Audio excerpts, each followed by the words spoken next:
បាទវគ្គនេះគឺយើងខ្ញុំនឹងភ្ជាប់ទូរស័ព្ទទៅកាន់ភ្នាក់ងាររាយការណ៍ព័ត៌មានតាមបណ្ដាខេត្តថាតើមានរឿងអ្វីកើតឡើងខ្លះបាទជាដំបូងសូមភ្ជាប់ដំណឹងទៅកាន់ខេត្តប្រសិទ្ធនុលោកកំហៃបាទជំរាបសួរលោកកំហៃជំរាបសួរលោកមកក្រាបជំរាបសួរលោកសុខាផងដែរបាទសម្រាប់ព្រឹកនេះមានព័ត៌មានអ្វីដើម្បីធ្វើសេចក្តីរាយការណ៍សម្រាប់ជំរាបជូនទៅដល់ទូរទស្សនិកជនរបស់យើងដែរបាទសម្រាប់ព្រឹកនេះខ្ញុំមានព័ត៌មានពីរគឺទីមួយគឺរថយន្ត Corolla បាត់ចូលអាហារដ្ឋានភ្លេចមើលមុខបានបុកបន្ទោសខ្លួនរស់ធ្ងន់ស្រាប់ពីអ្នកបាទជនធ្ងន់ស្រាលបន្ទាប់ពីបានជួបហេតុការណ៍គ្រោះថ្នាក់ចរាចរណ៍កាលពីវេលាម៉ោង 21:10 នាទីថ្ងៃទី 26 ខែកក្កដាឆ្នាំ 2013 នៅចំណុចអាហារដ្ឋានចំពោះគណៈដែលអ្នកទាំងពីរជិះម៉ូតូប៉ះជាមួយរថយន្ត Corolla បើកបរដោយស្ត្រីវ័យក្មេងម្នាក់បាទតាមការឲ្យដឹងពីសមាជិកចរាចរណ៍បានដឹងថាទៅលើការខេត្តខាងលើករណីការចរាចរណ៍មួយកើតឡើងដែលបង្កឡើងដោយរវាងម៉ូតូ Dream T 125 សេរី 2006 ពណ៌ក្រហមមួយគ្រឿងបានពាក់ស្រៈលេខភ្នំពេញ 2M 4776 បើកបរដោយយួនច័ន្ទធឿនភេទប្រុសអាយុ 22 ឆ្នាំមានមុខរបរជាបុគ្គលិករោងស្រវៀងពណ៌មានទីលំនៅភូមិសង្កាត់មួយក្រុងខេត្តព្រះសីហនុរួមដំណើរជាមួយមិត្តភក្តិចំនួន 2 នាក់ផ្សេងទៀតឈ្មោះលៀងសុកលីភេទប្រុសអាយុ 19 ឆ្នាំមានទីលំនៅភូមិមួយសង្កាត់មួយក្រុងខេត្តព្រះសីហនុធ្វើដំណើរក្នុងលឿនបាទពីចំណុចត2ឡើងទៅស្ថានីយ៍ព្រៃតូតាល់ហើយមកដល់ចំណុចការហេតុក៏ខាត់ជាមួយ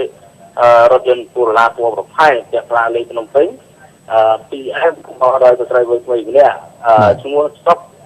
សុនីរតភេទស្រីអាយុ 23 ឆ្នាំមុខរបរបុគ្គលិកក្រុមហ៊ុនវិឡាយ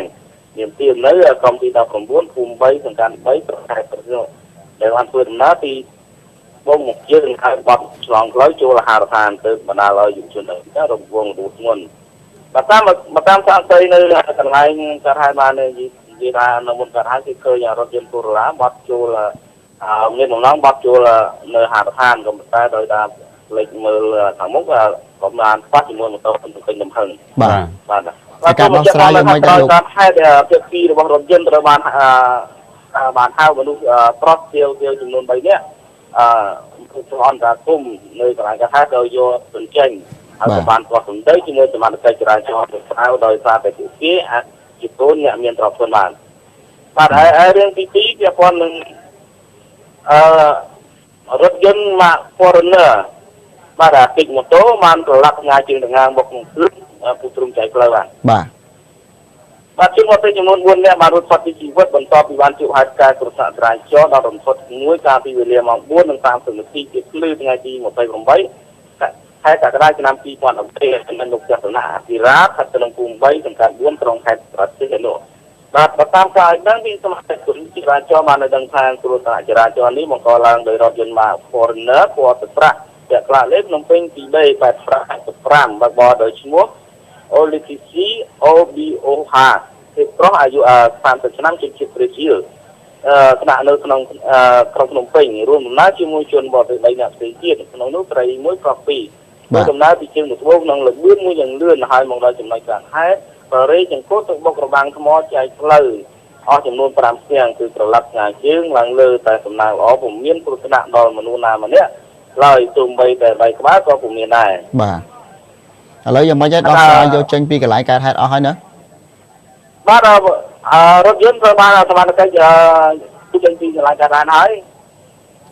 តែអ្វីដែលគឺជាគួរឲ្យកត់សម្គាល់តាមមើលរូបភាពនោះគឺរថយន្តមិនគួរថា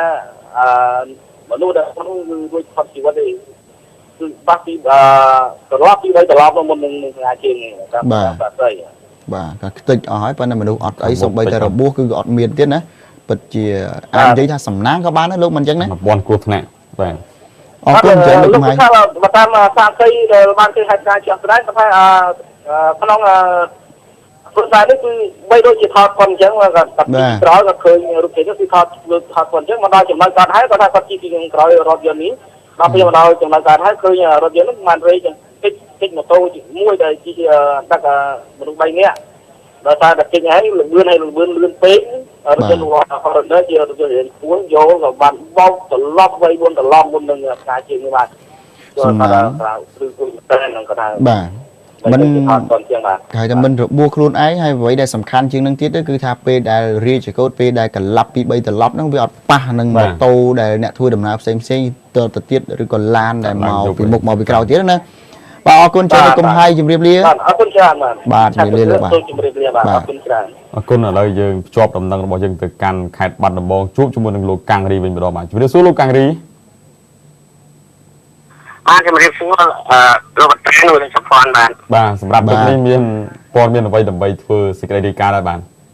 ថ្ងៃនេះខ្ញុំមានសេចក្តីរាយការណ៍មួយគ្រោះថ្នាក់ចរាចរណ៍ប្រើមួកសុវត្ថិភាពទៅប៉ាត់លិតណាដួលបោកក្បាលនិងខ្នល់ក្អួតមកធ្លាក់សតិឈាមបាទសូមអញ្ជើញបាទមានមួកប៉ាត់លិតទៀតបាទសូមអញ្ជើញបាទលោកសុខាបាទស្ត្រីម្នាក់នេះបានមិនស្គាល់អត្តសញ្ញាណនេះខណៈពេលដែលគាត់បានជិះម៉ូតូម្នាក់ឯងហ្នឹងពីជើងហ្នឹងមកស្បូរមកដល់ចំណុចកើតហេតុមុខកន្លែងពេទ្យយីគួរបាទនៅក្នុងសកាត់វត្តកហ្នឹងបានម៉ូតូហ្នឹងបានជិះម៉ូតូទៅបុកជាមួយនឹងម៉ូតូជិះ3នាក់ដែលជាសិទ្ធិបរោះនោះណាបានដួលបោកក្បាលទៅនឹងថ្មតែម្ដងបាទដោយសារគាត់ប្រើមួកហ្នឹងសុវត្ថិភាពហ្នឹងក៏ប៉ិតលិតដែលมันអាចការពារសុវត្ថិភាពបានបុកតែម៉ូតូជាមួយនឹងម៉ូតូតែអាមួកហ្នឹងมันការពារគាត់ទេបានធ្វើគាត់ហ្នឹងបោកក្បាលទៅនឹងថ្មតែម្ដងបាទទៅនឹងខ្នល់បាទលើសន្លប់មិនដឹងខ្លួនណាបាទធ្វើឲ្យស្ត្រីនេះក្អួតមកធ្លាក់ឈាមហើយអត់ស្រួលដែរក្អួតហ្នឹងបាទគឺដោយសារគាត់ប៉ះក្បាលជាខ្លាំងបាទបានធ្វើគាត់ក្អួតមកតែម្ដងបាទហើយมันបានស្គាល់អត្តសញ្ញាណប្រកបថាគាត់នៅឯណាទេបាទអត់ដឹងបងប្អូនណាទេបាទហើយមុខក៏มันបានដឹងដែរបាទដោយសារគាត់ហើយគ្រោះថ្នាក់ការហេតុនេះកាលពីថ្ងៃទី27បាទថ្ងៃសៅរ៍គឺជាថ្ងៃដែលជាថ្ងៃសបាទគឺយើងមិនហាមមិនឲ្យការប្រើប្រាស់គ្រឿងសម្អាងតែស្ត្រីនេះមិនបានប្រើប្រាស់គ្រឿងសម្អាងទេបាទជាមួយនឹងម៉ូតូដែលជិះគ្នា3នាក់ជាមួយនឹងបរោះនោះ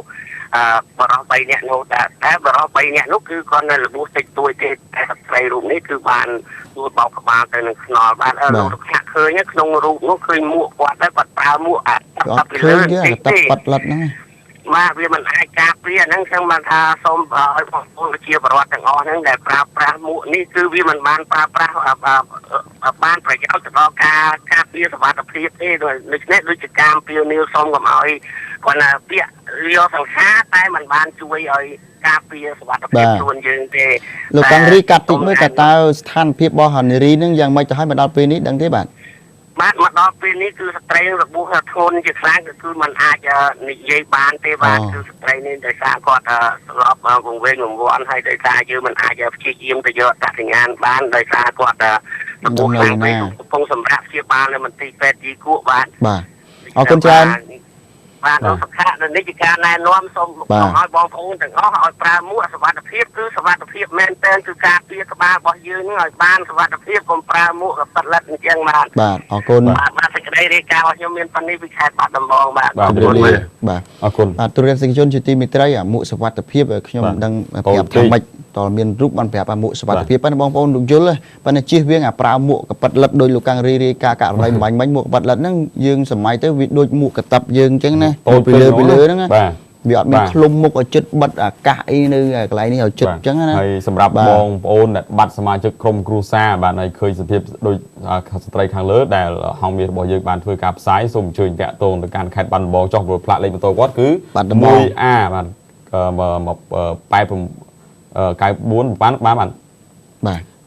មើលរូបភាពហើយជាបងប្អូនលោកដឹងអីទេណាច្បាស់មិញបាទអរគុណច្រើនឥឡូវនេះសូមអនុញ្ញាតសម្រាប់មួយផ្លែតសិនបន្តិចទៀតយើងខ្ញុំនឹងផ្ដល់ជូនព័ត៌មានជាបន្ត